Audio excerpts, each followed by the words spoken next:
March 15, 1943, Stalag Luft 3, Saigon, Germany. The interrogation room smelled of stale cigarettes and cold sweat. Captain Robert Mitchell sat across from Hauptmann Ernst Hoffmann, one of the Gestapo's most skilled interrogators, a man who had broken Soviet spies, French resistance operatives, and British intelligence officers. Hoffmann studied the American pilot with professional interest, noting the controlled breathing, the steady gaze, the hands that didn't tremble despite 72 hours without sleep. Mitchell had been shot down over occupied France, captured within hours, and transported to this high-security facility where Germany's most dangerous prisoners were held. The Gestapo expected him to crack like the others. Eventually, everyone did. They had techniques refined through years of practice, psychological pressures calibrated to exploit human weakness.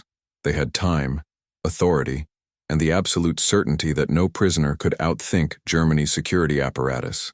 What they didn't know was that Mitchell had spent the 3 days since capture designing something unprecedented, an escape plan so audacious, so seemingly impossible, that the Gestapo's best agents would dismiss it as fantasy, even as it unfolded before their eyes. The interrogation was about to become something else entirely. Robert Mitchell was not a typical prisoner. At 32, he was older than most fighter pilots, a lawyer in civilian life who had volunteered after Pearl Harbor. He possessed a meticulous mind, trained in evidence analysis and strategic thinking, qualities that served him poorly in aerial combat, but would prove invaluable in captivity. His B-17 had gone down during a daylight raid over the Ruhr Valley, hit by flak that shredded the fuselage and killed half his crew. He had bailed out over farmland, landed badly, and was captured by Wehrmacht soldiers before he could reach the Belgian border. The Germans processed him with bureaucratic efficiency, documentation at the local Kommandantur, transportation to Dulag Luft transit camp for initial interrogation, then assignment to Stalag Luft III, the Luftwaffe-run facility that held Allied air officers. The journey took 5 days, during which Mitchell maintained the silence required by military protocol. Name, rank, serial number, nothing more. But his mind worked constantly, observing everything: guard rotations, transportation schedules, security procedures, the physical layout of facilities he passed through. He was gathering intelligence with the same methodical attention he had once applied to legal research. What Mitchell observed contradicted everything American intelligence briefings had predicted. The German security apparatus was formidable but not omniscient. It relied on established procedures, bureaucratic documentation, and psychological intimidation. More importantly, it suffered from the same weakness that afflicted all large organizations. Specialization created blind spots. The Gestapo excelled at detecting conventional escape attempts: tunnels, forged documents, disguises. The Luftwaffe understood prisoner psychology and could predict typical resistance patterns. But both organizations operated within frameworks of expectation shaped by previous experience. They prepared for threats they understood, leaving gaps where unexpected approaches could penetrate. Mitchell identified the fundamental vulnerability during his 3rd day at Dulag Luft. A Gestapo officer named Hoffmann had conducted his interrogation, probing for tactical intelligence with practiced skill. Hoffmann was competent, even brilliant within his specialty. But Mitchell recognized something crucial. Hoffmann's entire approach assumed prisoners operated from weakness, that captivity placed them in fundamentally reactive positions where they responded to German initiatives rather than creating their own. This assumption created opportunity.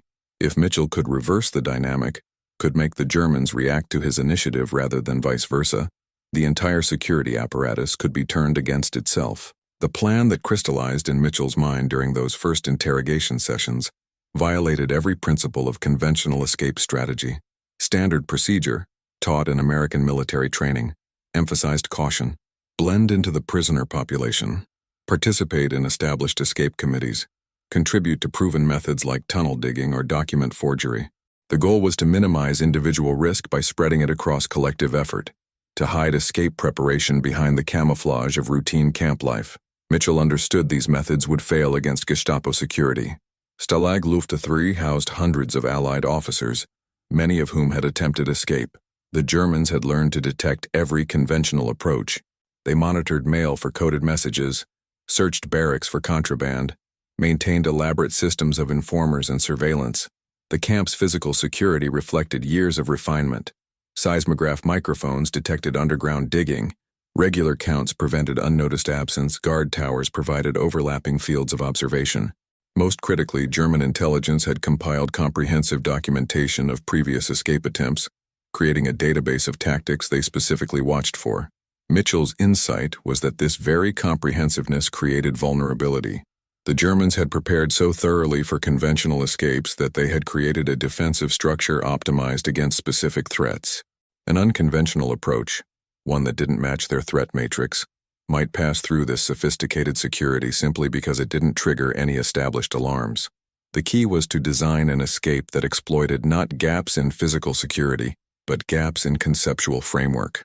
The plan Mitchell developed was breathtaking in its audacity. He would escape not by evading German security, but by enlisting it as unwitting accomplice. He would transform from prisoner into problem that German bureaucracy itself would solve by transferring him outside the wire. The method would require no tunnel, no forged documents, no midnight dash across the compound. Instead, it would require manipulating the German administrative system into processing his escape as legitimate transfer. The foundation was simple. German military bureaucracy, like all bureaucracies, valued documentation over reality. If paperwork indicated a prisoner required transfer, the system would execute that transfer with minimal verification.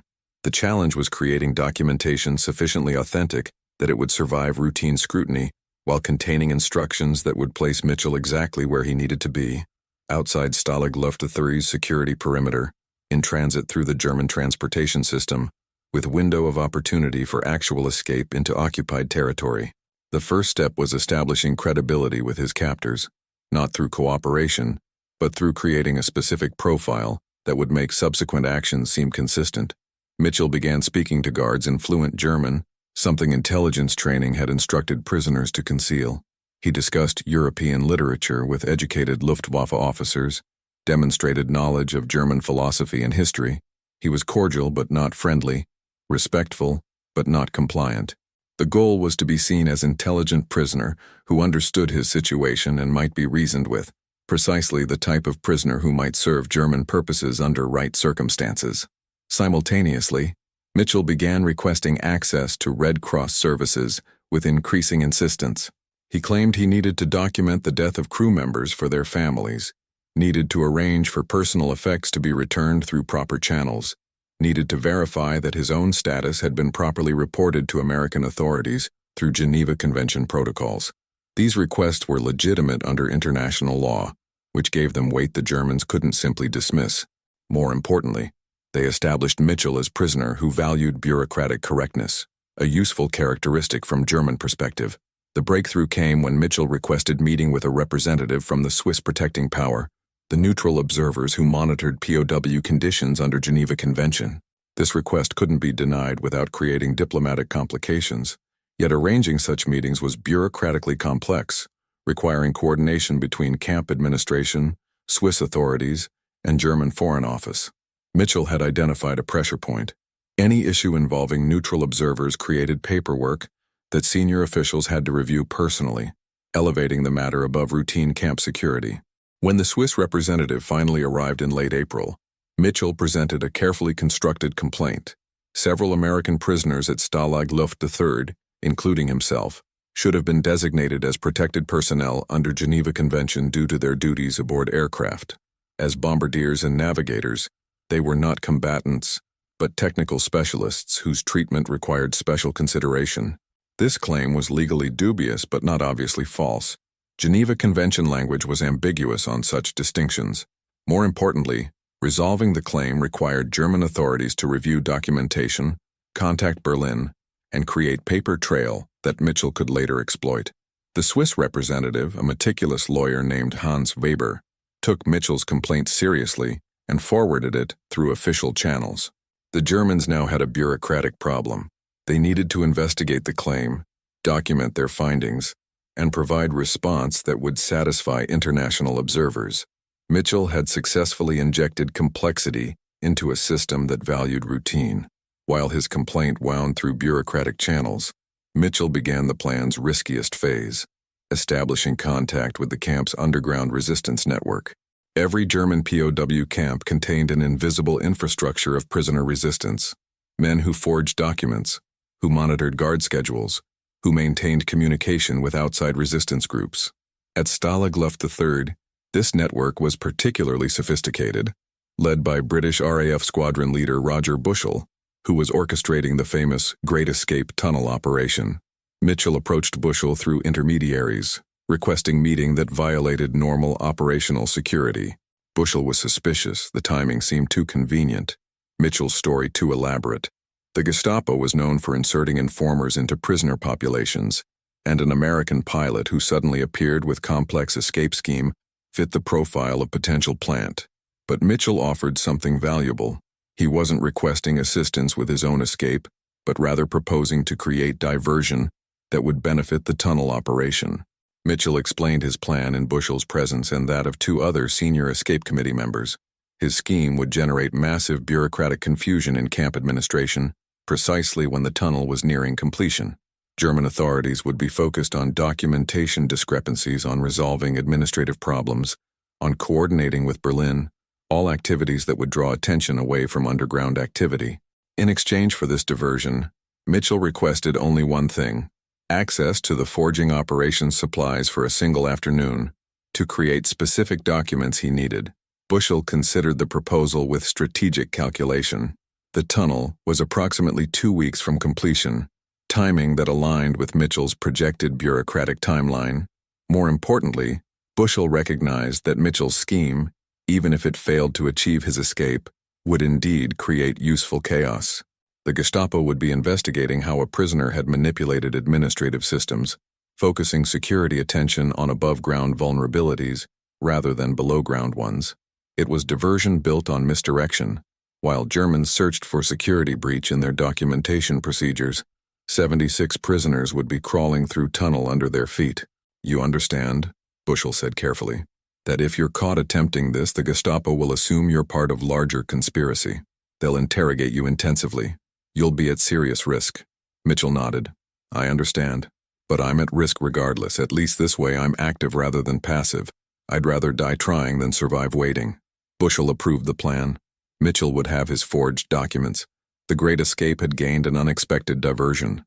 The forging operation at Stalag Luft III represented the pinnacle of prisoner ingenuity.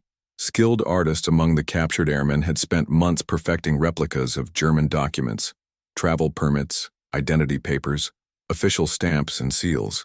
They used materials scavenged from camp supplies, ink manufactured from boot polish, paper crafted from Red Cross parcel wrapping, stamps carved from linoleum flooring.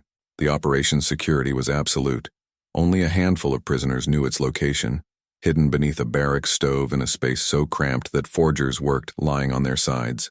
Mitchell spent 6 hours in that claustrophobic workshop, working alongside a Canadian officer named Tim Whalen who specialized in German administrative documents. Mitchell's request was unusual.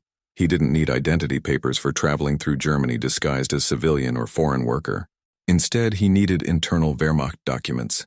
Specifically, transfer orders that would authorize moving a prisoner from Stalag Luft III to different facility for administrative processing related to Geneva Convention compliance investigation.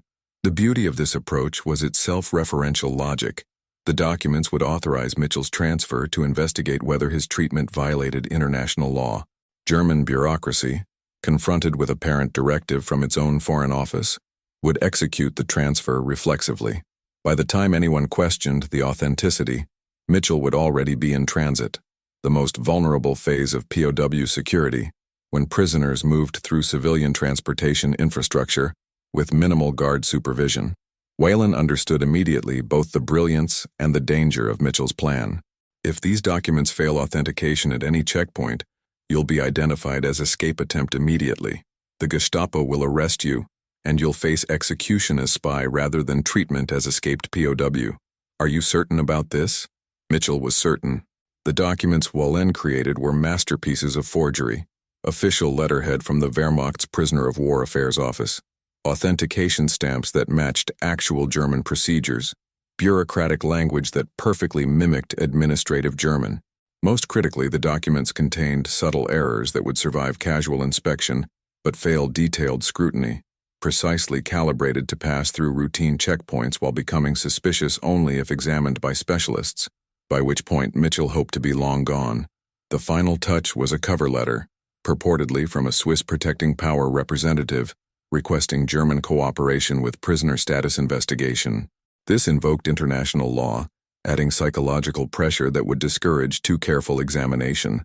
German officers, reading documents that seemed to require Swiss cooperation, would be inclined to process them quickly rather than create diplomatic complications through bureaucratic obstruction.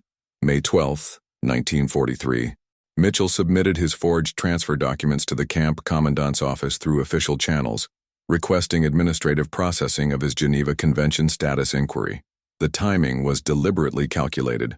Squadron leader Bushell's tunnel was now complete and scheduled for breach on March 24th. Mitchell's bureaucratic diversion would hit maximum intensity, exactly as 76 prisoners began crawling toward freedom. The German reaction followed Mitchell's predictions with almost mechanical precision. The commandant, Oberst Friedrich Wilhelm von Lindeiner, was a career officer who valued proper procedure. Confronted with documents bearing Foreign Office letterhead and Swiss authentication, he couldn't simply dismiss them. He forwarded them to regional Luftwaffe administration with request for guidance. This created paper trail that reached Berlin within 48 hours, triggering exactly the bureaucratic mobilization Mitchell had anticipated. The Gestapo's response was where the plan became dangerous. Hauptmann Hoffmann, the same officer who had interrogated Mitchell initially, was assigned to investigate the documentation's authenticity. Hoffmann was no fool. He had broken sophisticated resistance networks and exposed elaborate escape conspiracies. He examined the documents with professional skepticism, looking for exactly the subtle errors that Mitchell and Wallen had deliberately included. But Hoffmann's investigation encountered unexpected obstacle. The documents were internally consistent with genuine Wehrmacht procedures, yet contained anomalies that suggested either forgery or bureaucratic confusion typical of wartime administration. The errors could indicate prisoner-created documents, or they could indicate that multiple offices had processed paperwork with standard inconsistencies. Hoffmann couldn't determine which without extensive investigation that would require weeks and cooperation from offices across the German bureaucracy. Precisely the delay Mitchell was counting on. More significantly, Hoffmann's investigation was occurring simultaneously with other security priorities. The Gestapo had intelligence suggesting major escape attempt was being planned at Stalag Luft III, though they didn't know the specifics. Hoffmann was balancing multiple concerns, investigating Mitchell's documentation, monitoring the broader camp for escape preparations, managing other security matters across his district. His attention was divided, and Mitchell's scheme, precisely because it involved above-ground administrative manipulation rather than physical escape attempt, didn't trigger his highest priority alarms. On May 18th, Hoffmann submitted his preliminary assessment. The documents appeared suspicious but not definitively false. He recommended holding Mitchell at Stalag Luft III pending completion of investigation. But he also noted that if the Swiss protecting power pressed the issue, Germany might need to demonstrate compliance with international law by processing Mitchell's status inquiry through proper channels, which would mean exactly the transfer Mitchell was engineering.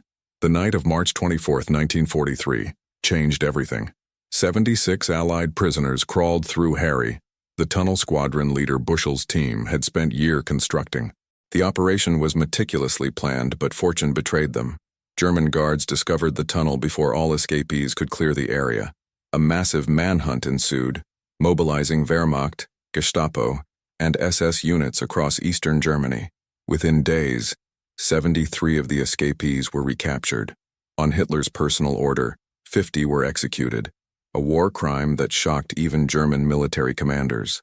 Stalag Luft III was locked down. Security protocols that had been merely strict became draconian. Guards conducted repeated searches of every barracks. Prisoners were counted 3 times daily. All administrative processing ceased as German authorities focused exclusively on recapture operations and investigating how such elaborate tunnel had been constructed without detection. The Gestapo arrived in force, interrogating prisoners, searching for collaborators, determined to ensure no similar escape could occur. Mitchell watched the crackdown with complex emotions. Bushell's operation had bought him time by focusing German security attention underground, but its catastrophic ending had created new obstacles. The Germans were now hypersensitive to any escape-related activity. His administrative scheme, which relied on exploiting bureaucratic routine, was now navigating security environment where nothing was routine. Any irregularity would trigger maximum scrutiny. Yet the crackdown also created unexpected opportunity. The Gestapo's presence at the camp meant decision-making authority had shifted from regular Luftwaffe administration to security services. Hauptmann Hoffmann, who had been investigating Mitchell's transfer documents with professional skepticism, was now overwhelmed with higher priorities: identifying tunnel collaborators, determining how materials had been obtained, investigating the elaborate forging operation that had supplied documents for the escapees. Mitchell's administrative inquiry was now low-priority nuisance compared to actual security breach that had resulted in 76 escape attempts. When the Swiss Protecting Power representative contacted camp administration, demanding update on Mitchell's status inquiry, a contact Mitchell had arranged through coded letter sent before the tunnel operation, the Germans faced diplomatic pressure at precisely moment when they wanted to demonstrate international compliance. The mass execution of recaptured prisoners had created diplomatic crisis. Germany needed to show it respected Geneva Convention obligations. Mitchell's case, previously a suspicious anomaly, became an opportunity to demonstrate proper administrative procedure to international observers. On April 8, Oberst von Lindeiner received orders from Berlin: process the American prisoners' transfer for status investigation. The decision came not from careful analysis of document authenticity, but from diplomatic calculation that Mitchell couldn't have anticipated, but had positioned himself perfectly to exploit. The transfer order arrived on April 12, 1943. Mitchell would be moved to Dulag Luft, the Luftwaffe Interrogation Center, for administrative review of his Geneva Convention status. The German bureaucracy had solved its own problem. By moving Mitchell out of Stalag Luft III for investigation, they addressed Swiss diplomatic pressure while maintaining technical custody of a prisoner they suspected, but couldn't prove was manipulating the system. Hauptmann Hoffmann appeared at Mitchell's barracks the morning of departure. The Gestapo officer studied Mitchell with undisguised suspicion. "You're very clever, Captain Mitchell. Too clever. These documents that authorized your transfer, they're forgeries, aren't they? Sophisticated forgeries created by the same network that supplied papers for the tunnel escapees." Mitchell maintained neutral expression. "I submitted a legitimate inquiry about my status under international law. If German authorities chose to process that inquiry, I assume they verified the documentation's authenticity." "They verified nothing," Hoffmann said flatly. "They responded to diplomatic pressure. But I know what you've done. You've manipulated our own administrative procedures to achieve transfer outside this camp. What I don't know is why. What do you gain from being moved to Dulag Luft? It's even more secure than Stalag Luft III." Mitchell said nothing. Hoffmann continued, "You're counting on something during the transfer itself. Some opportunity in transit. That's when you'll make your actual escape attempt. When you're between facilities. When security assumes the bureaucracy has already verified everything. That's clever. Almost clever enough to work. I'm a prisoner complying with German administrative procedures," Mitchell said carefully. "I go where you send me." Hoffmann smiled without warmth. "I'm assigning special security to your transfer. 2 experienced guards who will understand they're transporting a high-risk prisoner attempting sophisticated escape. You'll be shackled during transport. You'll have 0 opportunity for anything irregular. And when this transfer fails to achieve whatever you're planning, when you arrive at Dulag Luft with nothing accomplished, I'll be waiting to conduct a much more intensive interrogation about your activities at Stalag Luft III." Mitchell had anticipated this. Hoffmann was too competent to miss the scheme's obvious implications. But the Gestapo officer faced the same constraint that had enabled the entire plan. He suspected forgery, but couldn't prove it. Couldn't halt a transfer that Berlin had authorized without creating bureaucratic complications that would implicate his own judgment. Hoffmann was trapped by the same administrative logic that Mitchell had weaponized. The transfer train departed Sagan Station at 800 hours April 13th. Mitchell sat in a secure compartment, hands shackled, flanked by 2 Wehrmacht guards whom Hoffmann had personally briefed. The guards were veterans, experienced soldiers who understood prisoner psychology and maintained vigilant attention throughout the journey. They spoke minimal German in Mitchell's presence, gave him no opportunity for conversation that might facilitate manipulation. Every 20 minutes, one guard verified the shackles while the other maintained watch. The security was textbook perfect. Mitchell appeared resigned to routine transfer, sitting quietly and watching German countryside slide past the window. Internally, his mind tracked every detail: station stops, terrain features, guard behavior patterns. The train would reach Dulag Luft in approximately 6 hours, passing through Frankfurt before arriving at the interrogation center. The journey took them through Germany's industrial heartland, through cities that American bombers had begun targeting with increasing frequency. 2 hours into the journey, as the train approached Frankfurt's outskirts, air raid sirens began their distinctive wail. The guards tensed immediately. Allied bombing raids were occurring with greater frequency, and Frankfurt's railway infrastructure was a priority target. The train began slowing, seeking shelter in a rail yard where it could wait out the attack. Mitchell felt his pulse accelerate. This was the opportunity he had planned for but couldn't guarantee, the chaotic window that would open during an air raid, when security attention would fragment across multiple threats. The train stopped in the Frankfurt rail yard as bombers became audible overhead. The distinctive drone of B-17 Flying Fortresses, Mitchell's own aircraft type, approaching at altitude. The guards looked at each other nervously. They had orders to maintain custody of a high-risk prisoner, but they also had survival instincts that screamed for them to seek shelter from bombs that would soon begin falling. The senior guard made a decision. They would move Mitchell to the station's bomb shelter, maintaining custody while seeking protection. This movement, from secure train compartment to chaotic bomb shelter through a rail yard filling with panicked civilians, was the vulnerability Mitchell had engineered his entire elaborate scheme to create. Not an escape from prison camp where security was comprehensive, but an escape from the momentary chaos of wartime Germany, where attention focused on immediate survival rather than prisoner custody. The bombers overhead were about to provide the distraction that no amount of planning could have created more effectively. The bomb shelter was underground chaos. Hundreds of civilians and military personnel packed into concrete bunkers designed for half that capacity. The guards pushed through the crowd, maintaining their grip on Mitchell's shackles, seeking a wall where they could position him with clear sightlines. Above, the bombing had begun.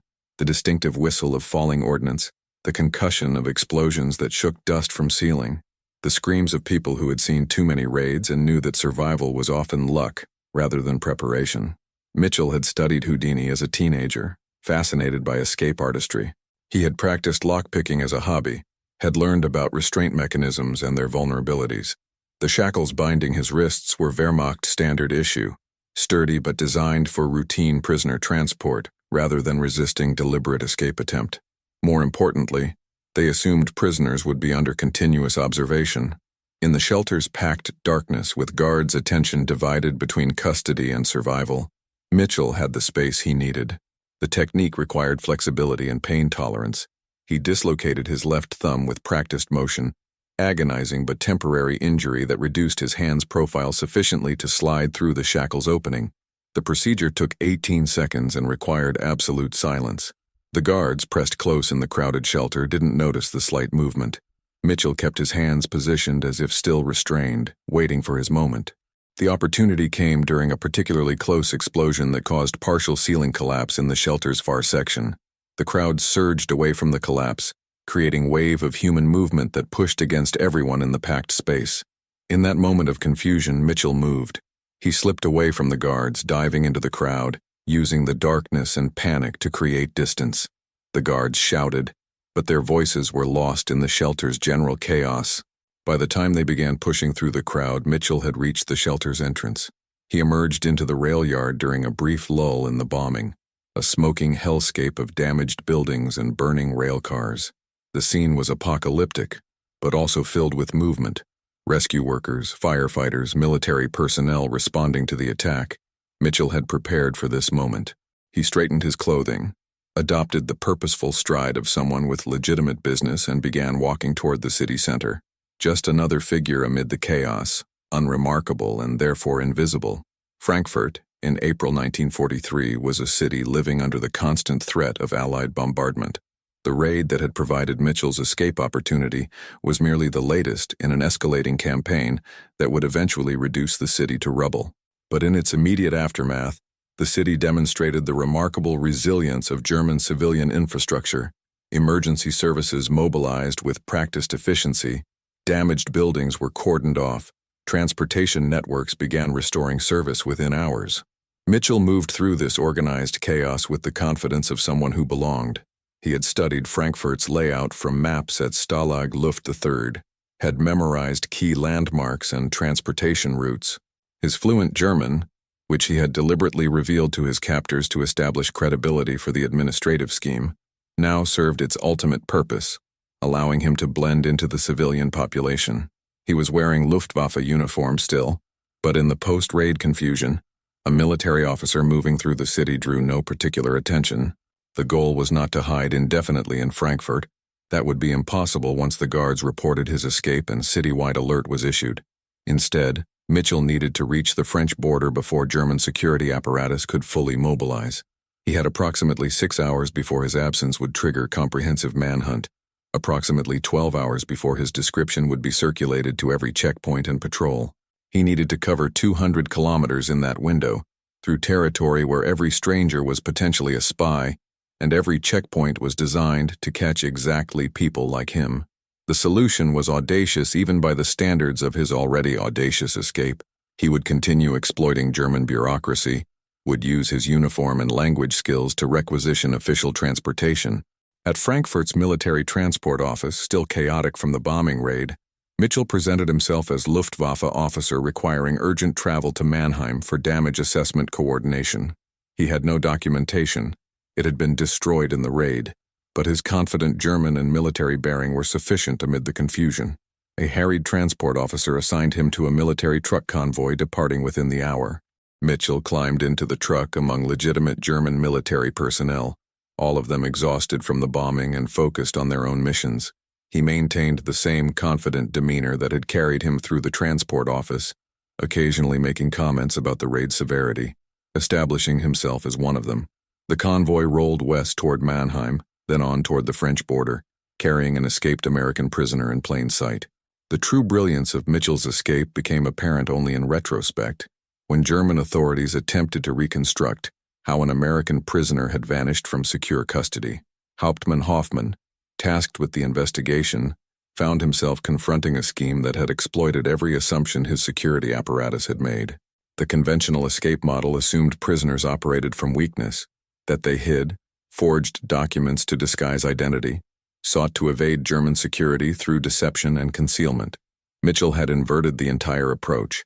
He had operated from apparent strength, had used real German bureaucratic procedures rather than forging them, had enlisted German security services as unwitting accomplices in his own transfer.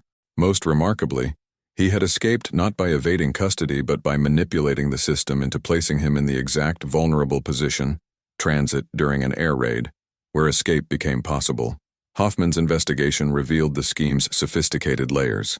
The Geneva Convention inquiry had been legitimate enough to survive scrutiny, yet calculated to create bureaucratic pressure for transfer. The forged documents had been authentic enough to pass routine inspection, yet suspicious enough that investigation would consume resources without reaching definitive conclusion. The timing had aligned with the Great Escape operation, ensuring German security attention was divided. Even the air raid, while unpredictable, had been a statistically likely occurrence given Allied bombing campaigns. Mitchell had simply positioned himself in transit repeatedly until the opportunity emerged. What stunned Hoffmann most was recognizing that Mitchell had understood German institutional psychology better than German officers understood it themselves. He had recognized that bureaucracy values documentation over verification, that diplomatic pressure creates incentive for administrative compliance, that security apparatus optimized against specific threats creates gaps where unexpected approaches penetrate. Mitchell had seen the German security system as a machine with predictable operating characteristics, and had engineered inputs that produced the desired outputs with almost mechanical reliability. The investigation's final report concluded with rare honesty. Captain Mitchell succeeded not through superior physical resources or fortunate circumstances, but through superior understanding of the system he opposed. He identified vulnerabilities in our administrative procedures that we did not recognize existed. His escape represents intelligence failure of the highest order, not because we failed to gather information, but because we failed to understand our own institutional weaknesses. This prisoner outsmarted us by understanding us better than we understood ourselves. Robert Mitchell reached Allied lines in France on April 22, 1943. 9 days after his escape from German custody. He had traveled through occupied territory using a combination of stolen documents, requisitioned transport, and sheer audacity. His debriefing provided Allied intelligence with invaluable information about German POW security procedures and bureaucratic vulnerabilities that would influence escape planning for the war's remainder. Mitchell's escape was never publicized during the war. Intelligence services recognized that documenting his methods would alert Germans to the specific vulnerabilities he had exploited. Only decades later did the full story emerge through declassified documents in Mitchell's own memoir, published in 1978. By then, the strategic significance was historical rather than operational, but the lessons remained relevant. The most sophisticated security systems contain exploitable assumptions about how threats will manifest. Mitchell himself was reluctant to claim exceptional heroism. In interviews, he emphasized that his escape succeeded through analysis rather than courage. "I wasn't braver than other prisoners. I was just more willing to trust logic over conventional wisdom." Everyone assumed escape required evading German security. I realized it might be easier to enlist their security as unwitting accomplice. The hardest part was convincing myself that something so audacious could actually work. Hauptmann Hoffmann survived the war and provided extensive testimony about German security failures. He spoke with grudging respect about Mitchell's scheme. "We prepared for prisoners who would try to outwit us through deception. Mitchell outwitted us by understanding our own procedures better than we did. He studied us as a lawyer studies case law, identifying precedents and loopholes we didn't recognize. By the time we understood what he had done, he was already gone." The lesson transcends its historical context. Organizations develop security based on expected threats, creating comprehensive defenses against anticipated attacks. This very comprehensiveness creates vulnerability. The defenses become optimized against specific threat models, leaving gaps where unexpected approaches can penetrate. Mitchell recognized that the most secure systems often contain the greatest vulnerabilities, precisely because their sophistication creates blind spots where novel approaches remain invisible until too late. They thought an impossible escape plan couldn't succeed against the Gestapo's best agents. Mitchell proved that impossibility is often just lack of imagination, that the most impregnable defenses can be breached not through force, but through understanding the assumptions on which they're built. His escape wasn't a feat of strength or luck. It was a masterclass in strategic thinking that outsmarted an entire security apparatus by seeing possibilities they had defined as impossible.